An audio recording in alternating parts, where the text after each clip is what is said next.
It was the date September 11th, 2022. I got on a plane just for a little vacation. It was the first day I realized things had to change. Group 3, you may now board the plane. Have a safe flight. Oh gosh, golly, I hope nothing bad happens on this flight.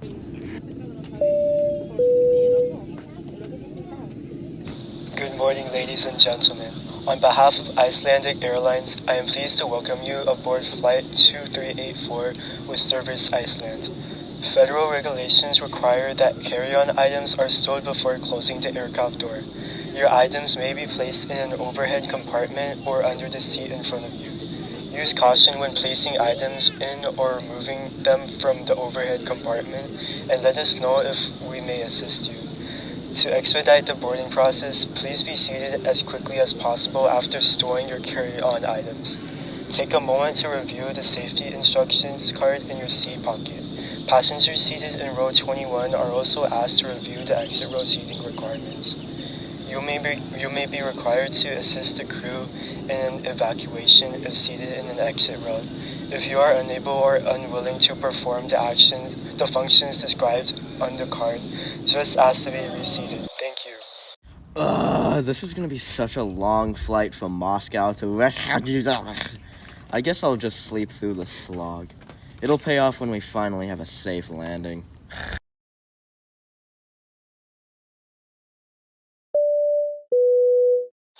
Ladies and gentlemen, we might have a slight problem that may slow down our journey. There's some excess icing on the plane due to the cold weather.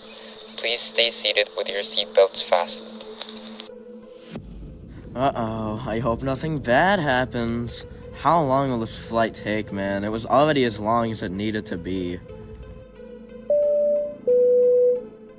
Update on the problem. It seems that there's increasing ice buildup on our wings and sensors, so we may not be able to continue on the plane's suggested flight path.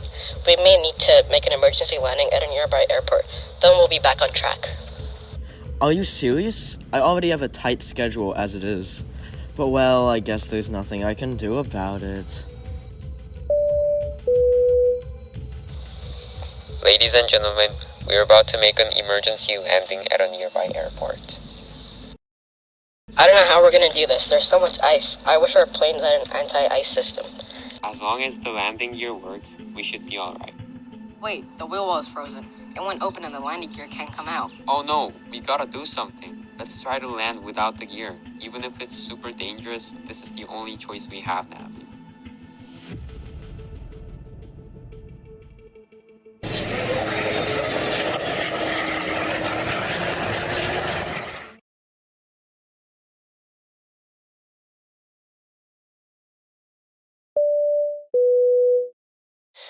Hello passengers, we greatly apologize for that very rough landing, which was out of our control. You may grab your bags and return to the airport. Hopefully, you'll get back on track to your original destinations in no time. How did we even make it out alive, man? That was the scariest moment of my entire life. I don't want this to happen ever again. So, after this huge terrifying event, I decided to go just a little bit deeper about icings on planes, and came to realize that there were a lot of problems about icing on planes. First, as ice accumulates on a plane, it seriously hampers the function of various parts, not only the wings, control surfaces, and propellers, but also the windscreens, radio antennas, sensors, and even air intakes. This could permanently damage the turbine engines and result in massive repair costs. Also, the ice alters aerodynamics, which destroys lift, increases drag, and eventually makes flight just less efficient overall. Lastly, landing approaches and landing itself can be particularly hazardous under icing conditions, just like what happened to me before. This problem is severe because there are tons of people who could be affected by this problem. It affects people on the plane, workers in plane companies, and people on the ground who could be harmed by a falling plane due to an engine failure caused by icing. Now that I knew this massive problem, I needed an efficient and sustainable solution. So I turned to nature, which often has awesome solutions generated by experiments over thousands of years. I met my friends to discuss more about the solutions.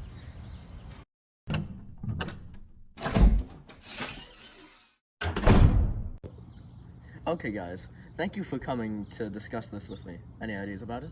Oh, I think there's an anti-freezing protein that can regulate ice growth. Do you guys think that's a good idea?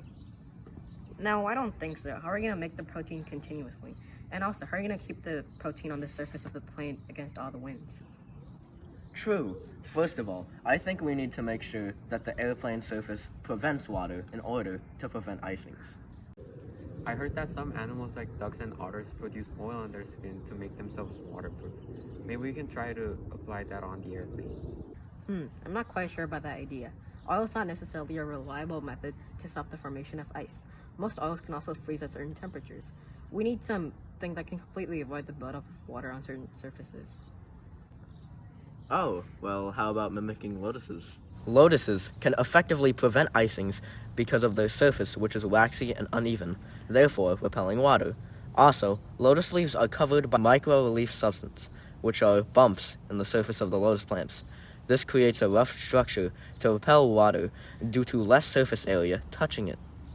I think that's a great idea. It'll work better than oil and also cause less problems.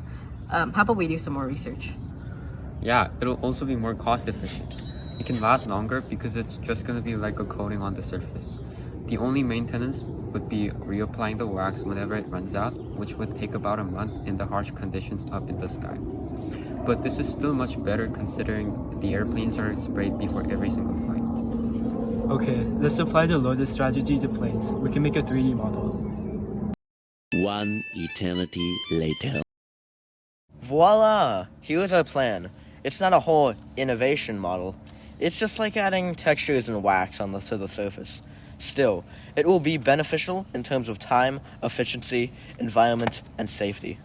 Our model comprises a plane with a modified surface. As you can see, there are bumps on the surface with a thin layer of wax on top. The substrate layer could be made of aluminum alloys, the same material as the surface of the plane to make the process easier. On top of this, we would add nanomaterials to increase the water repellency at a micro scale. The wax of the lotus plants would turn into a hydrophobic coating, which would contain a little bit of adhesive between the layers to add longevity. And lastly, we would have another solution on top of the protection against the sun and other forces so that it is more durable. The measurements of the surface vary, and the circumference of each of the papillae would be around 4 microns. Yes, that is extremely small. The height is around 5 microns for each of the papillae, not including the layers on top, just the bumps. All of these layers of these sizes will be able to repel water very well.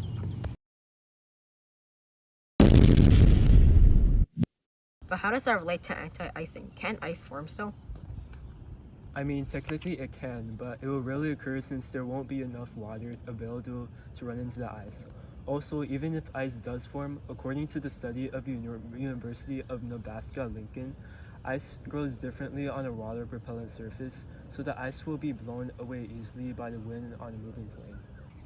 But there still must be some challenges or limitations, right? Yes, there are a few, but it will take a lot of time and money to develop a machine that can generate a specialized surface. Also, this technology could potentially alter the plane's aerodynamics because of small bumps on the side, but this is much better than icings. We have to do many tests in the real life to see if the surface has any side effects and if it's strong against harsh weather conditions. But in the end, it is much better than what already exists, right? Right now, planes are dealing with icing through using chemical sprays, and they need to spray it before every single flight. Meanwhile, our design is made out of natural materials, and we don't have to rebuild the surface very frequently. Our design is much more eco-friendly and cost-efficient. As a bonus, our design can clean itself as water sweeps away the dust as it drips and slides down the surface. Yo, our design is actually really good. I know, right? The next day. I was thinking about our idea and was wondering if it was really true biomimicry. Nature does the following things, also known as nature's 9 laws. Nature runs on sunlight. Nature uses only the energy it needs. Nature fits the form function. Nature recycles everything. Nature rewards cooperation. Nature banks on diversity.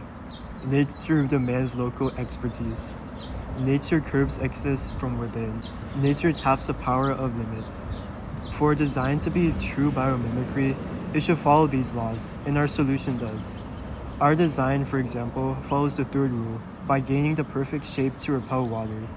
It also follows the eighth rule to become our design because our design minimizes the energy used by the plant and lowers the overall energy wasted. Furthermore, biomimicry is defined as taking inspiration from nature's natural selection and applying those properties to human engineering. Biomimicry also emphasizes the importance of sustainability, which our design also checks. Our design is mostly made out of wax, which is a natural material, so it's not harmful to the environment. Not only that, but also our design has resource efficiency, saving large amounts of water used for de-icing liquids. Oh, so this is true biomimicry. I get it. I'm glad we were able to create such a cool design that is inspired by the greatness of nature. I can't wait to try this in real life, man.